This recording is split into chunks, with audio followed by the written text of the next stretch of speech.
Had yesterday off and we're starting week 2 of preseason camp. And sometimes you can get in camp, and I think you can have a monotony to it. You can have kind of a lull in practice or a lull where you're at, and just try to change some things up as far as we went to did some stuff yesterday with the team and some team activities there, and then had the day off and kind of refresh and restart. And it's a big week for us, and a big week. We got to make the next step. We got our first scrimmage this Saturday, and we got to see how much we can get in and get ready to roll. Right now I see a lot of coaches out there coaching their tails off, but we're kind of walking them through and holding their hands a little bit. At some point, I got to kick those guys off the field and put them on the sideline, and we got to line down and play, and we'll get an opportunity to do that a couple times this week. I think we'll do it on Wednesday in portions of practice, and then do it on Saturday in a scrimmage situation. So big week.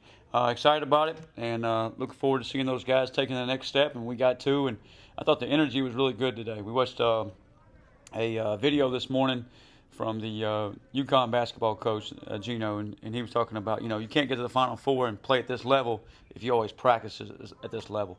And I thought our guys did a really good job practicing, trying to practice at a higher level. There's mistakes, and there's corrections we got to make. It's our first day in the red zone, our first day with some other schemes in, so we got to get those cleaned up. But if the energy level and the effort level is always there, you got an opportunity to go correct those things. So really proud of the guys doing that, and we still got a long ways to go, but I think we are moving in the right direction. Coach, how was the competition at center going? Losing Carson Springs, how's that going? Yeah, I'm really proud of both those young men right now, Darius Bell and Bryce Weaver. The main two kind of rotating in with the ones and twos right now.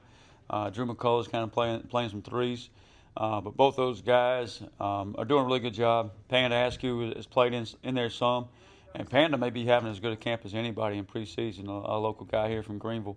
But Bryce and Darius, not only what they're doing on the field, but what they're doing from speaking up and taking ownership and helping run the O-line and making the calls. And, Darius had just seen those guys grow from the spring. In the spring, I was really worried about that position coming out. And we still got to move some bodies, move guys around, and do some things and handle some stuff there. But I think we've taken a step, and we got to continue to take a bunch more.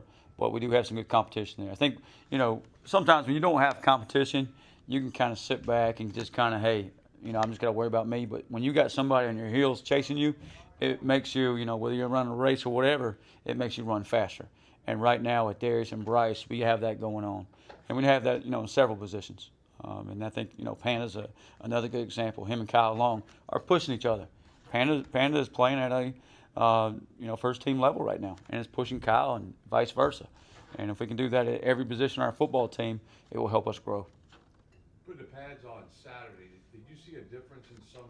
They say, you separate the men from the boys when you put the pads on. Do you see any of that? Yeah, as the old linebackers coach, old defense coordinator, when you put the pads on, you want everything to be perfect, and you want it to be game ready and physical and all that kind of stuff. And you're always disappointed when it's not. So I was, I would say if there was a group out there I was, happy with, it was the O-line. Defensively, we got to kind of bow up and do some things there, but we got to grow. We got a chance, possibly 8, 9 seniors start on that side of the ball. But some of them will be their first starts. I mean, they're older guys, but they're inexperienced guys. I think, we got to continue to get reps in practice, and we did that today when it attacked it. And we'll put full pads back on tomorrow, and just had our shells in today, and we'll get a little live work in. So it was day one. You saw some guys, step up a little bit, especially the O-line there overall. But we got to kind of get going more. We're talented running back, but we still don't know how to drop our shoulder pad and run through some contact yet. So we'll continue to grow there and keep moving forward. A lot of times in the spring, it seemed like the offense was winning on the outside, and the corners kind of stepped it up here in the fall. Yeah, I mean, there's pretty good wideouts out there. That's a good and a bad, right? You got some guys out wide that can go get it done and go get it, and then they challenge the defense and they make them work. And I think some of those guys on defense, they're stepping up and starting to do their job over there and starting to understand leverage and technique and fundamentals and where their help is and also who they're going up against as well, and making sure they stay on some top of stuff. So just pleased with that group overall, and I think we've got a lot of good competition in there, and we got to continue to push those guys. And I think there's 10 guys in there that we went through our personnel yesterday and our depth charts, and kind of knowing that next Sunday it'll be a totally different conversation and where those things will move and go through. But as you go through that corner room, We got to continue to grow. I think we do see some positives in there that could step up and take place, but we got to continue to grow in there overall as a room. What are you seeing from the receiver room, specifically Jaquez Petaway? Yeah, Jaquez, he just feels more comfortable this, camp than he did in the fall, in the spring. Going through the spring, you're looking at new terminology, getting to know your teammates, getting to know Coach Roberts, and now you can tell he feels comfortable out there, and you can see him making plays. He looks a lot more like Winston Wright right now than he did in the spring, and that's the point we got to get to. Speaking of receivers, Coach Roberts, he brings the energy. Yeah. Every day. Just talk about just his impact on the room. It's contagious, and I think his impact and the energy he brings, and his coaching style, and just. And I said this yesterday in our personnel meeting. The receiver room has the most energy of any receiver room I've ever been around. Just that group, and you can tell it starts with him. And it rubs off on the receivers, and pretty soon the receivers rub off on the tight ends, and it kind of becomes contagious to our offense, and then takes over our football team. And that's how every coach in our staff is that way.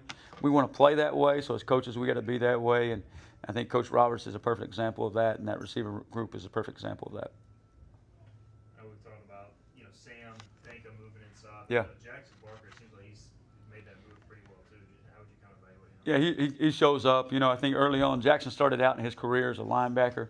He was a tailback safety in high school, so I think it's easy sometimes when you transition from safety to linebacker. When he first got here, did some good things.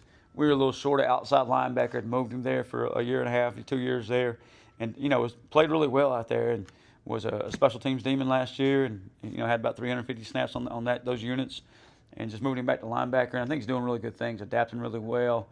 Smart kid, triggers, moves around, plays in space, can run, and I think he'll do a good job there for us. And we got to keep getting him the push and Sam the push. You got 2 new guys there. I thought DJ Johnson took a step forward today at linebacker. I saw him trigger. I was just bragging on him to the team there. He's starting to become today in practice, triggering around, and maturing a little bit, growing up like I hoped he could, and taking that next step. And hopefully he can continue to do that. If he continue to do that, we can see a really good linebacker this fall. Anything else? Thank you, Coach. All good. Appreciate y'all. Thank you.